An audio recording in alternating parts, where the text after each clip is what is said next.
윤석열 정부의 무능 바이러스가 국정 전반에 빠르게 퍼지고 있습니다. 23년 8개월 만에 소비자 물가가 최고치를 기록해도 우리 국민이 기댈 정부도 정책도 보이지 않습니다. 해군 구축함이 3시간이나 통신 두절됐는데도 대통령과 장관은 한 달 가까이 이 사실조차 몰랐다고 합니다. 안보 공백과 불감증이 일상화되고 있는 것입니다. 105일 만에 코로나19 최다 확진자가 발생했는데 과학 방역은 여전히 물음표입니다. 그 최전선에 있어야 할 복지부 장관 자리도 70일째 공백 상태입니다. 국민, 주권, 영토 모두가 윤석열 정권의 무능으로부터 위협받고 있습니다. 가히 역대급 좌충우돌 대통령과 자초윤환 정권입니다. 100일도 채 안 된 정부가 날마다 대한민국을 아수라장으로 만들고 있습니다. 아시아 순방 중인 미국의 하원 의장이 다른 나라들에선 정상을 만나고 방한했는데 대통령실은 어제 하루 만에 휴가 중이라서 안 만난다 해서 다시 만남을 조율 중이라고 했다가 최종적으로 만남이 없다고 연이어 입장을 번복했습니다. 외교 관계에서 있을 수 없는 아마추어들의 창피한 국정 운영입니다. 또한 윤석열 대통령의 40년 지기 이완규 법제처장이 경찰국 신설에 불리한 핵심 내용을 삭제한 채 국회에 편집 제출했다는 보도가 어제 나왔습니다.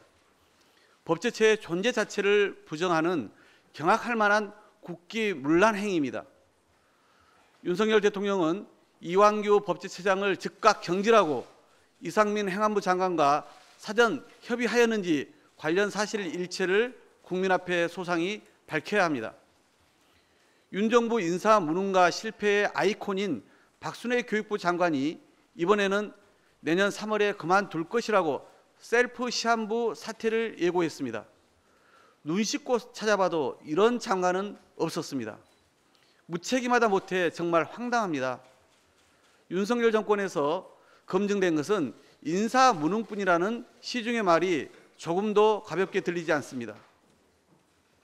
국정 무능이 국민 피해로 이어지는데 누구 하나 책임지는 사람이 없습니다. 나라꼴이 이 지경인데도 대통령은 휴가를 만끽하며 한가롭게 영국을 관람하고 술자리를 즐깁니다. 집권 여당도 내부 권력 다툼에 매몰돼 집권 여당의 책무를 포기했습니다. 더 큰 위기들이 몰려올 텐데 당, 정, 대 어디에서도 위기 대응에 컨트롤 타워 역할을 하지 못하고 있는 것입니다. 더 늦으면 국정기조의 전면적 전환마저 불가능한 상태로 빠집니다.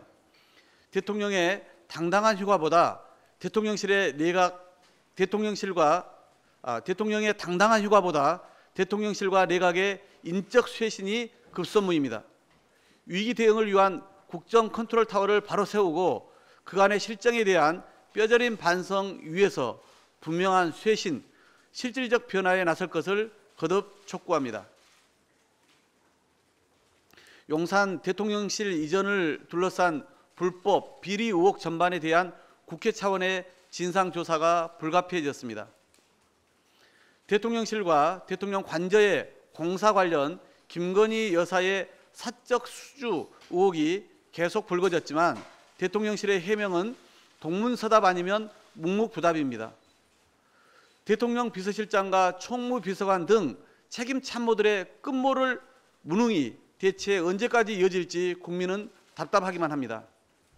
김건희 여사 사적 계약 의혹에 관한 해명도 오락가락하고 있습니다. 대통령실은 지난 6월 시공능력평가액이 기준에 미달된 신생업체와 집무실 리모델링 공사를 수의 계약한 바 있습니다.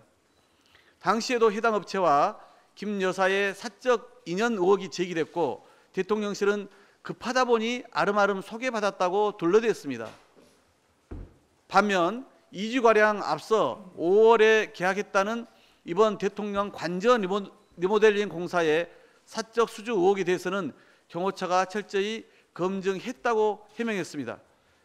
계약의 시점만 봐도 이번 관저 리모델링 공사가 더 시급했음을 알 수 있습니다.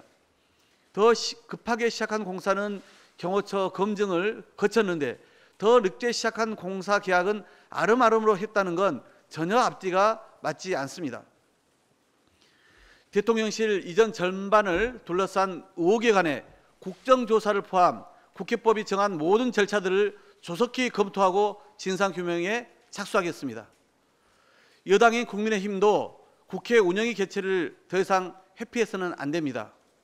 집무실 관저 공사 사적 수주 의혹뿐만 아니라 대통령실 운영 전반에 대한 국민의 알 권리를 충족시키고 잘못된 업무 처리를 바로잡는 일에 입법부 일원으로서 책임 있게 동참해 줄 것을 촉구합니다. 이상입니다.